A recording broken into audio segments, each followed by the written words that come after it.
I promised you I would share the wider wisdom on higher education and your future career in universities. This time I want to provide my voice to Professor Tara Barbason from Australia on the task of advising PhD students. Listen to her 10 commandments because she has lots of experience in that matter. With 19 books and 250 papers, she is a model of both scholarly excellence and successful teaching career. In a recent post, Professor Barbason explained the pitfalls, challenges, and rewards of this key academic role for the rookie mentor. Here she goes.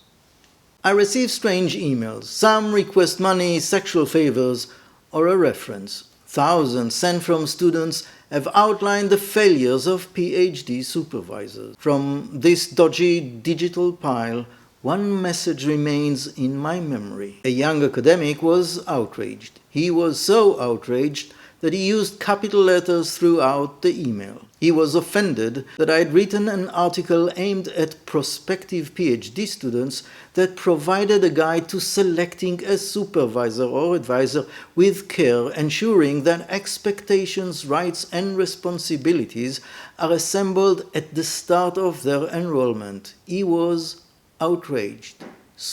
Outraged that I focused on students and their right to choose advisors. I had supposedly displaced his capacity to supervise by suggesting that students check advisors' academic credentials and expertise. This strange email captures the dense and difficult negotiations of power within PhD supervision. Students have choices. So do supervisors and advisors. The alignment of purpose and priorities is crucial. Too often, this relationship is toxic. Therefore, let's spark the outrage and provide 10 maxims to consider as we start or continue as a supervisor-advisor so that we are authentic, credible, and useful. 1. Just because you have completed a PhD does not mean you can supervise one. Very few academics hold teaching qualifications, particularly outside the education disciplines. Higher degree supervision too often is based on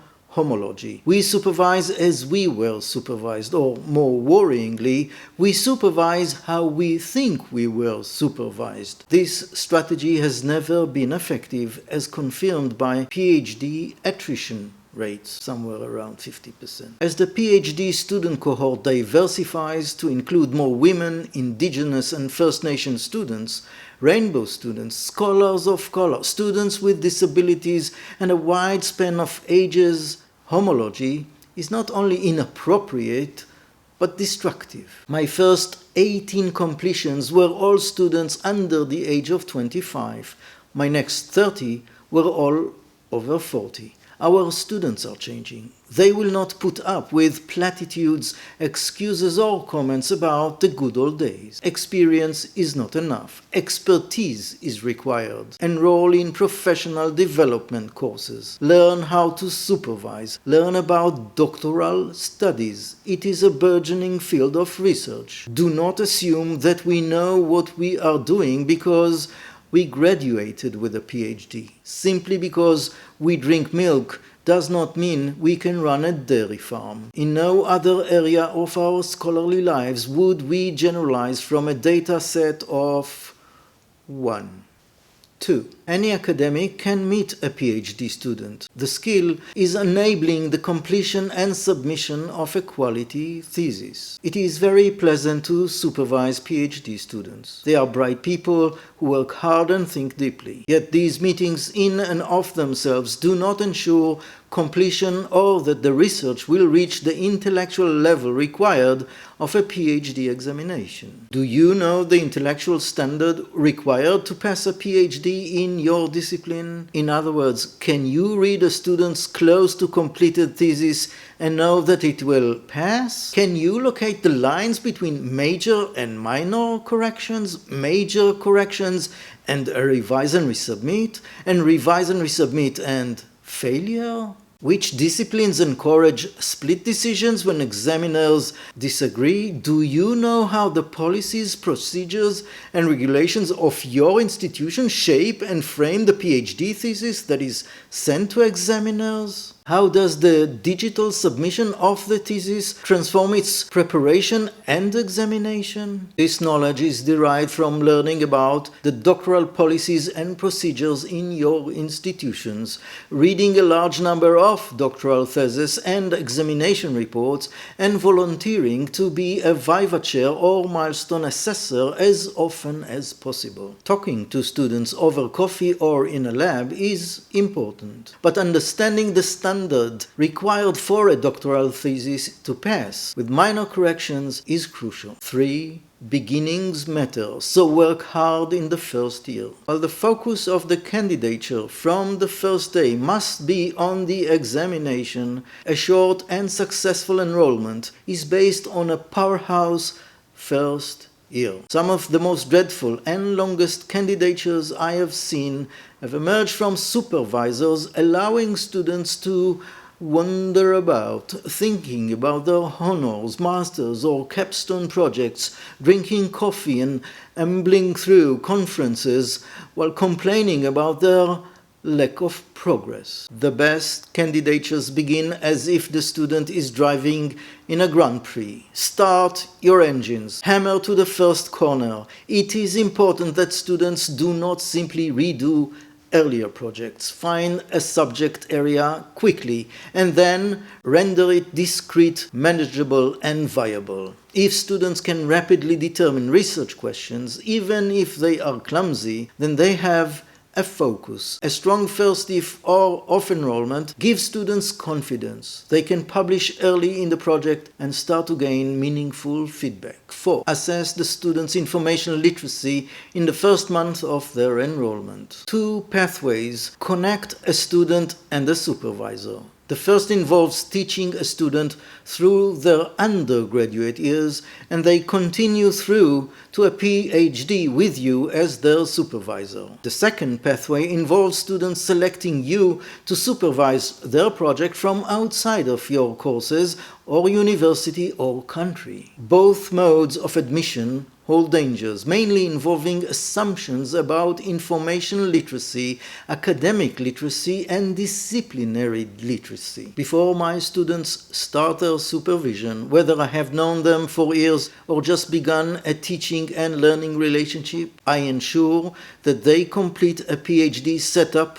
document. This pamphlet, which I have used for every student I have supervised over 24 years, incorporates all modes of the doctorate, including the PhD by prior publication and the artifact and exegesis thesis, and fulfills a diagnostic role. If you are enrolled in my course, it will be attached. The document ensures that the student is thinking about a topic. They verify methodological, epistemological, and ontological considerations and also log their information literacy. For the supervisor, the completed setup document and the subsequent meeting, which I usually schedule for 2 hours, provides the initiation into the doctoral program. From this diagnostic tool, a suite of professional development programs can be inserted into the candidature, particularly involving the library, librarians,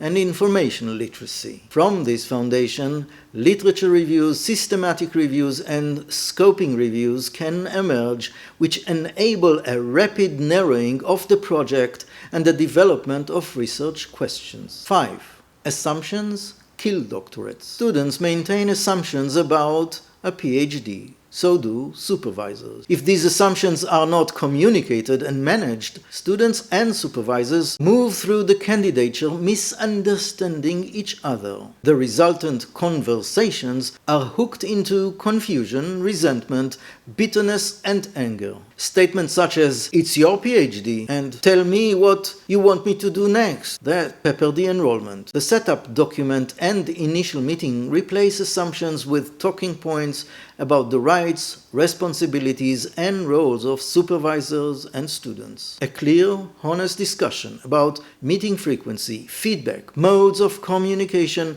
and the management of challenges at the start of a candidature not only saves time, but reduces the likelihood of changing supervisors through the program and cuts student attrition. Whew, we are getting ahead. Wow, wow, wow. 6. The selection of examiners is the single most important moment in a doctoral program. Examination matters to a PhD. Our last stand for quality assurance and excellence in our universities resides in doctoral programs. If we dial a mate and bring in friends to examine, it is time to close our universities. Standards matter. When I was Dean of Graduate Research, it was amazing how often I had very senior colleagues attacking me with aggression only seen in extreme cage fighting about the importance of their research partner, their grant collaborator, co-author, or former student acting as an examiner. The mantra would progress as follows. Yes, this is a direct quote. There are only 3 experts in the field in the world. I am one of them, and I am friends with the other 2. In this case, the area with only 3 international experts was, wait for it, body image. Select an examiner who is intensely research active, aligned to the field of the thesis, without being so close that the student would be viewed as a threat, and resolutely independent of the supervisor. To ensure a strong selection of external examiner, enact a full digital evaluation to ensure that they are research active and a decent person rather than in need of sneakers at the first critique of differing view. Finally, and this is said to right, select experienced researchers, supervisors, and examiners. The toughest examiners are obviously the most inexperienced. They have a dataset of 1, their own thesis. They are a genius, obviously. Any thesis they read in the early years after their own submission and examination must be substandard to their own. To shift to the Star Wars universe, find a Yoda examiner rather than one with the impetuous confidence of a young Obi-Wan or Luke Skywalker. 7. Make sure the SOC is obvious, clear and present in the abstract and the introduction and conclusion. The PhD has one characteristic, a significant original contribution to knowledge. SOC. Without a SOC, a PhD will not pass. Each word here is important. Research can be a contribution, but not original. It can be original, but not significant. Supervisor and student must work together to ensure that the SOC is the strong frame for the candidature and thesis. The earlier a student can ascertain their SOC, the smoother their progression to completion. The SOC is presented in the second sentence of the abstract. My significant original contribution to knowledge is...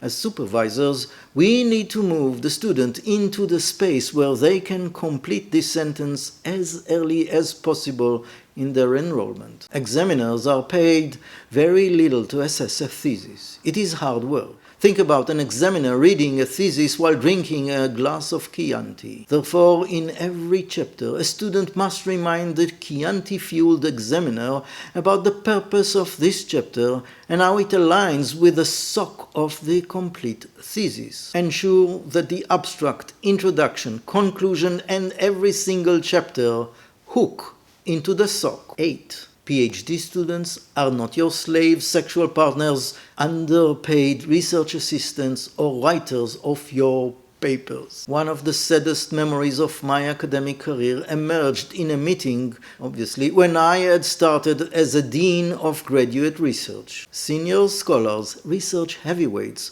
were assembled in the room. Very early in the meeting, one of these Mike Tysons described their PhD students as slaves. That was appalling. What was chilling was the laughter that erupted in response to this nasty noun. PhD students do not exist to serve or service the supervisor. They are not drawing breath so that they can complete a supervisor's research project or write a supervisor's articles. We all know, personally and professionally, shocking stories about supervisors appropriating the work of their students or adding their names to papers in which they had minimal intellectual input. Next door comes intellectual property. Research codes of conduct around the world, most stemming from the Vancouver Protocol, are creating changes with institutions and journals demanding transparency and integrity from all authors through the submission process. PhD students need a supervisor to protect, guide, mentor, and enable. It is an unequal relationship. Shocking cases have been revealed around the world of the sexual exploitation of students, from sexual harassment through to sexual assault. These cases demean all scholars. The standards we walk past are the standards we accept. A PhD candidate is a student and therefore worthy of respect, care, guidance, and clarity in the standards of a professional relationship. 9. Create a strong supervisory team. Most university systems around the world insist on a supervisory team. That change is welcome. We cannot guarantee that the scholars who start the supervision will remain in place until the examination. A team adds safety and a safety net for the student. Supervisory teams composed of 2 or more colleagues are important. Sometimes the relationships are fraught or non-existent. Many course supervisors are simply on paper for administrative purposes and not involved in the project. The best relationships involve one of the supervisors using their specific expertise, often in methodology, to enable the creation of a chapter. When that part of the project is completed, they step back from the supervision. Supervisors should meet before any student is involved in the process to discuss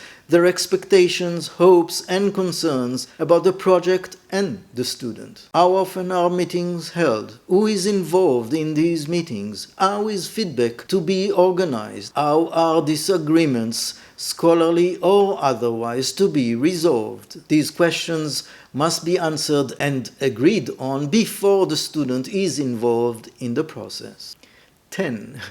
Do not confuse the production of refereed articles with the construction of a PhD thesis. Every PhD should have a dissemination strategy. Research must be available to ensure citizens and fellow scholars can use it and transform it. Examiners also recognize the value of peer-reviewed publications as part of the PhD. Experienced supervisors remember that the best examiners differentiate between the process of peer-reviewed and the examination. I have published more than 250 refereed articles. I've graduated from only one PhD. The confusion between publishing papers and examination dumps down our doctorates. Indeed, it is becoming customary to assume that 3 refereed articles are sufficient in scope, scale, and quality to create a successful PhD examination. 3 articles in 3 years would not reach the level required to be research active as a scholar. Many of us produce between 5 and 10 papers every year. Indeed, the PhD by prior publication, an unusual but burgeoning mode of doctorate, submits a long contextual statement confirming the significant original contribution to knowledge, followed by a large number of publications, often spanning from 12 to 25 papers. In terms of quality assurance, how could 3 papers be equivalent to an integrated research project of 100,000 words? Indeed, how could 3 papers be equivalent to the 12 or more publications submitted through a PhD by prior publication? Fine PhDs have been passed without any publications emerging from them. Theses with refereed articles have been subjected to revision and re-examination. Publishing research during a PhD is valuable. It must not be assumed that peer review and examination are equivalent or converge. A final note: supervising PhD students is a privilege. It is not a right. Doctoral studies and the scholarship of supervision literature are revealing how supervisory quality is built through experience, expertise, professional development, and research-led andragogy. Our responsibilities as supervisors are not only to our students, but also to our disciplines, to research ethics and the maintenance of standards. Great PhD students are our future. Great PhD supervisors remain at their service. Tara Barbason is Professor of Cultural Studies at Flinders University. Her most recent books are 12 Rules for Academic Life, a stroppy feminist guide to teaching, learning, politics, and Jordan Peterson, and How to Restart, Reclaim, and Reboot Your PhD, Authors Republic 2022. Until the next time, I am Professor Gad Yair.